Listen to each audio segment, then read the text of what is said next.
ஓம் சாய்ராம். வெள்ளிக்கிழமைக்கு இந்த ஒரே ஒரு கலர் ட்ரெஸ் மட்டும் போட்டு போங்க. இது வரைக்கும் உங்க வாழ்க்கையில நல்லதே நடக்கல அப்படின்னு நீங்க நினைச்சாலும் சரி, அது எல்லாமே தாண்டி நீங்கள் நினைத்த காரியம் ஜெயமாக முடியும். உங்களுக்கு பாத்தீங்கன்னா எடுத்த காரியத்தில் எல்லாமே சக்தி அடையுங்க. அந்த அளவுக்கு சக்தி வாய்ந்த பரிகாரத்தை பற்றி தான் இந்த வீடியோல பார்க்க போறோம். அதுக்கு முன்னாடி நீங்க இப்பதான் நம்ம சேனலுக்கு ஃபர்ஸ்ட் டைம் வரீங்கன்னா மறக்காம நம்ம சேனலை சப்ஸ்கிரைப் பண்ணிக்கோங்க. வெள்ளிக்கிழமை பாத்தீங்கன்னா ரொம்ப ஒரு விசேஷமான நாள், சரிங்களா? அந்த அம்மனுக்கு ரொம்பவே உகந்த நாள். நிறைய பேர் பாருங்க, தினந்தோறும் விளக்கேற்றனாலும் பரவாயில்ல, ஆனால் செவ்வாய் மற்றும் வெள்ளிக்கிழமையில் காலையிலேயே குளிச்சு முடிச்சுட்டு அவங்க வீட்டில் விளக்கேற்றி வச்சுருவாங்கங்க, சரிங்களா? அப்படிப்பட்ட இந்த வெள்ளிக்கிழமை அன்றைக்கு அந்த அம்மனோட பரிபூர்ண அருள் இருக்கக்கூடிய இந்த வெள்ளிக்கிழமை அன்றைக்கு நீங்கள் எந்த நேரத்தில் ஆடையை உடுத்தினால் உங்களுக்கு நல்லது நடக்கும் அப்படின்னு தெரிஞ்சுக்கோங்க. அந்த அம்பாளுக்குரிய பொருள் அப்படின்னு பார்த்தாலே முதல்ல இருக்குது குங்குமம். அந்த குங்குமம் பார்த்திங்கன்னா சிவப்பு நிறத்தில் இருக்கும் அல்லது மெரூன் நிறத்தில் இருக்கும், சரிங்களா?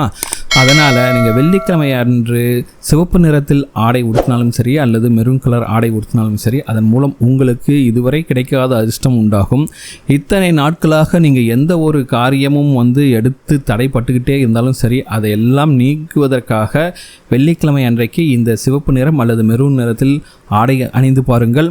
இது நான் வரைக்கும் என் வாழ்க்கையில் ஒரு நல்ல காரியம் கூட நடக்கலை அப்படிங்கிறவங்க கூட சரி, வெள்ளிக்கிழமை காலையில் மகாலட்சுமி தாயாரை நல்ல மனப்பூர்வமாக வணங்கி விட்டு அவங்களுக்கு பூஜையெல்லாம் செய்துவிட்டு சிவப்பு நிறத்திலோ அல்லது மெரூன் நிறத்திலோ ஆடை அணிந்து கொண்டு, இது வரைக்கும் நடக்கலை, இந்த விஷயத்தை எடுத்தாவே எனக்கு தடை வருது அப்படின்னு நினைக்கிறீங்களா, அந்த விஷயத்தை எடுத்து பாருங்கள். அந்த நல்ல விஷயத்தை முயற்சி செய்து பாருங்கள். அந்த காரியத்தில் உங்களுக்கு வெற்றியை நிச்சயம் கிடைக்கும், சரிங்களா?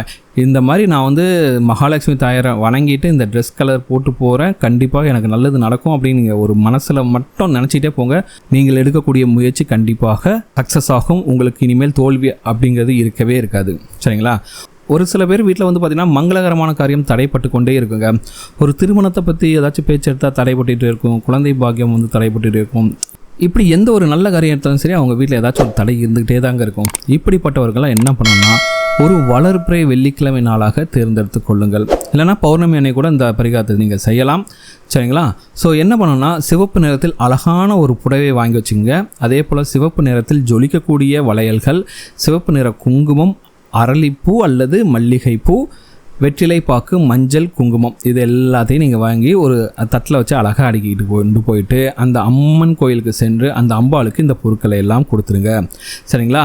ஸோ அன்னைக்கு பார்த்தீங்கன்னா அபிஷேகம்லாம் முடிஞ்சிட்டு நீங்கள் கொடுத்துருக்க பொருட்களால் அந்த அம்மனுக்கு அலங்காரம் செய்து விட்டு போது நீங்கள் வாங்கி சென்ற குங்குமத்தை அந்த கோயிலுக்கு வர்றாங்களே அந்த பெண்களுக்கு கொடுத்தாலே போதும். உங்கள் வீட்டில் தடைப்பட்ட மங்கள காரியம் மீண்டும் சீக்கிரம் நடக்க தொடங்கும். உங்கள் வீட்டில் பார்த்தீங்கன்னா இத்தனை நாட்களாக இந்த சண்டை சச்சரவுலாம் நீங்கி வீட்டில் சந்தோஷம் இரட்டிப்பாகும். உங்கள் வீட்டில் பார்த்தீங்கன்னா மகிழ்ச்சியும் அதிகரிக்கும், சரிங்களா? இந்த மெரூன் கலர் அல்லது சிவப்பு கலர் ட்ரெஸ் போகிறது பெண்கள் மட்டும்தான் இல்லை, ஆண்களும் இந்த பரிகாரத்தை முயற்சி செய்து பார்க்கலாம். இந்த 2 கலர் ட்ரெஸ்ஸை ஒன்று போட்டுட்டு இது வரைக்கும் நீங்கள் நடக்கவே நடக்காது அப்படின்னு நினச்சிட்டு இந்த காரியத்தை செஞ்சு பாருங்கள். கண்டிப்பாக உங்கள் வாழ்க்கையில் அது சக்ஸஸாகவே முடியும். தோல்வி வரவே வராது. அந்த காரியத்தில் நீங்கள் கண்டிப்பாக வெற்றி பெறுவீர்கள். ஸோ இந்த வீடியோ உங்களுக்கு பிடிச்சிக்க நம்புகிறேன். இந்த வீடியோ உங்களுக்கு பிடிச்சிருந்தா மறக்காமல் நம்ம சேனலை சப்ஸ்கிரைப் பண்ணுங்கள். இந்த வீடியோ பற்றின உங்களோட கமெண்ட்ஸை கமெண்ட்டில் கமெண்ட் பண்ணுங்கள்.